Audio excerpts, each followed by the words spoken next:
Hi hello എല്ലാവർക്കും മത്തങ്ങയിലേക്ക് സ്വാഗതം. ഞാൻ സോഫി പോളി. നിങ്ങളുടെ സന്തോഷമാണ് എൻ്റെ സന്തോഷം. സന്തോഷമല്ലേ?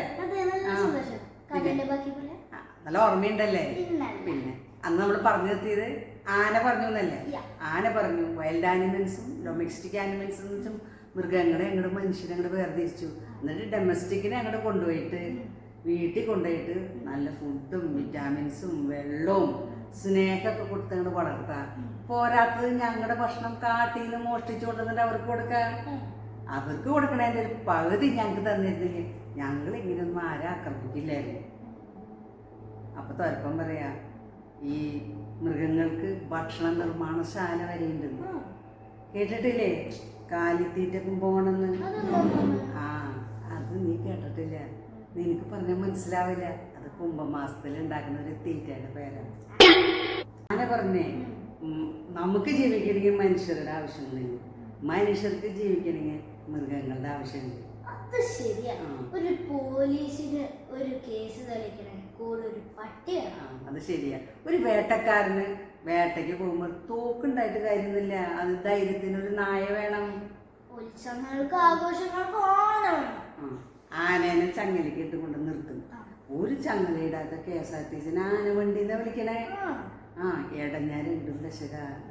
ചില മനുഷ്യന്മാരൊക്കെ അവരുടെ സ്വഭാവ സവിശേഷത മൃഗങ്ങളുടെ പേരായിട്ട് ചേർത്ത് പറയാറുണ്ട്. നിനക്കറിയത്? കണ്ടാമൃഗത്തിന്റെ തുരുക്കട്ടി, ഉറുക്കന്റെ ബുദ്ധി, കുതിര ശക്തി, പത്താനയുടെ ബലം. യവൻ പുലിയാണ് കേട്ടാ. ശരിയാ. പൂച്ചക്കണ്ണി, കാറ്റ്ബം ഇതൊക്കെ വലിയ വലിയ സുന്ദരികൾക്ക് ഉണ്ടാവുന്ന പ്രയോഗങ്ങളാണ്. ചില മൃഗങ്ങളുടെ കഥകളിലൂടെയാണ് കുട്ടികൾക്ക് നല്ല മെസ്സേജ് ഒക്കെ കൊടുക്കുന്നത്.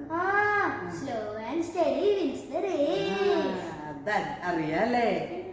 കേരള സിംഹം, അതറിയാലേ? ചില കളിപ്പാട്ടങ്ങൾക്കൊക്കെ മൃഗങ്ങളുടെ ഷേപ്പാ. അതറിയാമോ? പിന്നെ ഒരു കാര്യമുണ്ട്. നമ്മുടെ സിനിമയിലെ നായകനും വില്ലനെയൊക്കെ അടയാളപ്പെടുത്തുന്നത് ഈ മൃഗങ്ങളുടെ പേരിലൂടെയാണ്.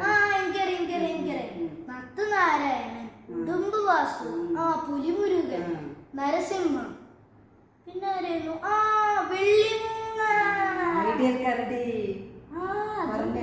പിന്നെ കൊറേ ഉണ്ടടാ. അമ്മാമ്മ മറന്നുപോയി.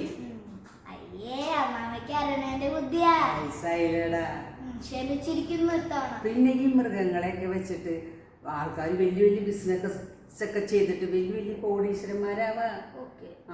പിന്നെ ആന പറഞ്ഞു ആന പറയാ നമ്മളെ മനുഷ്യന്മാര് നമ്മുടെ കാട് കയറിയൊന്നും മാന്തി, നമ്മൾ തിരിച്ചൊന്നും മാന്തി. അതിന്റെ വല്ല ആവശ്യം ഉണ്ടായിരുന്ന? മനുഷ്യർക്ക് മാന്താനായിട്ട് നല്ലൊരു പുറം കൊടുത്തിട്ടുണ്ട്. അതും മാന്തി ഇരുന്നാ പോരെ? എന്തിനു നമുക്കിട്ട് മാന്തല? പ്രശസ്ത സാഹിത്യകാരൻ വൈക്കം മുഹമ്മദ് ബഷീർ പറഞ്ഞിട്ടുണ്ട്. എന്ത്? ഈ സകല ജീവജാലങ്ങളും ഭൂമിയുടെ അവകാശികളാണ്.